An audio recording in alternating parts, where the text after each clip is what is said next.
भगवान श्री कृष्ण ने युद्ध भूमि कुरुक्षेत्र में हर प्रकार के उपदेश दिए, मानव जीवन के सभी विकारों से मुक्ति पाने के मंत्र दिए, और जिस व्यक्ति ने गीता को पढ़ा और उसे समझा, फिर उसने जाना दुनिया की सभी समस्याओं का समाधान गीता में मौजूद है।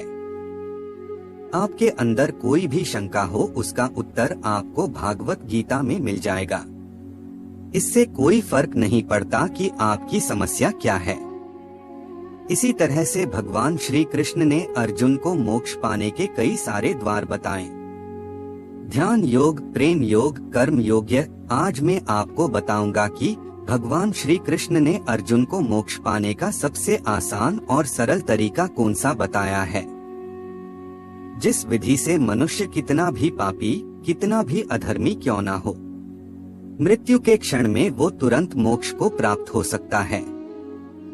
श्री कृष्ण अर्जुन से कहते हैं, हे अर्जुन, मानव शरीर बड़ी मुश्किल से मिलता है, इसे ऐसे ही गंवाना नहीं चाहिए। देवता भी मानव शरीर की आकांक्षा करते हैं, लेकिन मनुष्य की अज्ञानता इतनी है कि इस मोक्ष के अवसर को वह गंवाता रहता है, अपना पूरा जीवन भोग विलास में बिताता है। इतना ही नहीं, मनुष्य का मृत्यु का जब क्षण होता है, उस समय भी वासना उसका पीछा नहीं छोड़ती, और इसीलिए मृत्यु के समय जो वासना उसके मन में सबसे शक्तिशाली होती है, उसी वासना के मुताबिक उसे अगला जन्म मिलता है।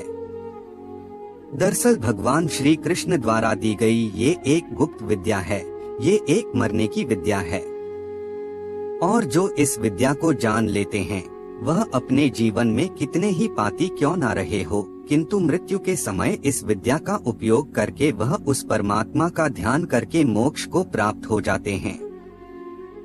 मोक्ष अर्थात जन्म मरण से मुक्ति।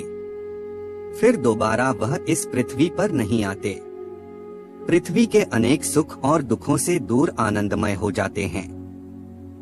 अर्जुन पूछता है, हे केशव, मृत्यु के समय बड़ा ही कष्ट होता है, अब चाहे वह किसी घातक हथियार के जरिए हो या फिर प्राकृतिक मृत्यु हो, क्या इसे आसान बनाने का कोई तरीका नहीं है? कृष्ण कहते हैं, हे अर्जुन, यह प्रश्न मृत्यु को आसान बनाने का नहीं है, बल्कि जीवन मृत्यु के चक्र से निकलकर मोक्ष प्राप्त करने का है।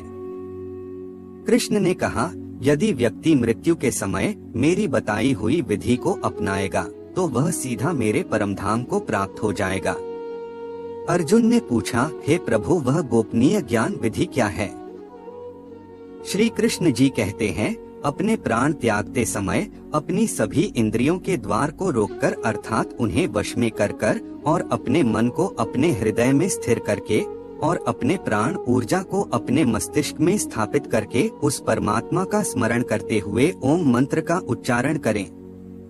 मनुष्य जीवन भर कितना ही पापी क्यों ना रहा हो, उस व्यक्ति को मोक्ष प्राप्त होगा। देखा कितनी आसान विधि बताई है भगवान श्री कृष्ण ने। ओम केवल एक शब्द नहीं है, सभी मंत्रों का परम मंत्र है। इसकी महिमा अनंत है। आध्यात्मिक साधना की सफलता का केंद्र बिंदु ओम है। सिद्धि प्राप्ति का सूत्र भी ओम है। यह वह मंत्र है जिससे सारा ज्ञान और सारी सृष्टि की उत्पन्न हुई है। इस ब्रह्मांड को जन्म देने वाला भी यह परम मंत्र है। जीवन में ओम के उच्चारण से शरीर के हृदय कमल में आत्मा की ज्योति हमेशा प्रकाशित रहती है, और मृत्यु के समय जब कोई मनुष्य का ओम का उच्चारण एक सुर में करता है, तो इस क्षण में आत्मा और परमात्मा दोनों ही महासुख में होते हैं, आनंद में होते हैं, और दोनों ही मिलने के लिए एक दूसरे से व्याकुल हो जाते हैं। जैसे युगों युगों से बिछड़े हो, सभी सांसारिक सीमाओं को तोड़कर एक दूसरे के भीतर समा जाने को व्याकुल हो जाते हैं। भगवान कृष्ण ने इसे मुक्ति का द्वार भी कहा है, लेकिन हम इस छोटे से महत्व को समझ नहीं पाते, और इसी कारण हमारे शरीर की रचना उस ईश्वर ने विशेष रूप से की है। हमारे इस शरीर को ब्रह्मांड के रूप में दर्शाया गया है। हमारा शरीर इस ब्रह्मांड का एक केंद्र बिंदु है। इसमें सभी लोगों का निवास है।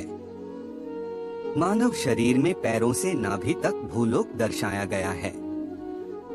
नाभि से कंठ तक अंतरिक्ष यान आकाश लोक और कंठ से शास्त्रार्थ तक स्वर्ग लोक को बताया गया है। और सिद्ध योगी मानव शरीर के इस बनावट को बहुत अच्छे से समझते हैं। इसीलिए सिद्ध योगी अपना शरीर त्यागते समय अपनी प्राण ऊर्जा को ऊपर की ओर उठाकर विशुद्धि चक्र अर्थात कंठ में ले आते हैं और विशुद्धि चक्र से अर्थात आँखें चक्र से कपाल में ज्ञानी सहस्त्रार चक्र पर स्थापित करके अपने प्राण निकाल देते हैं।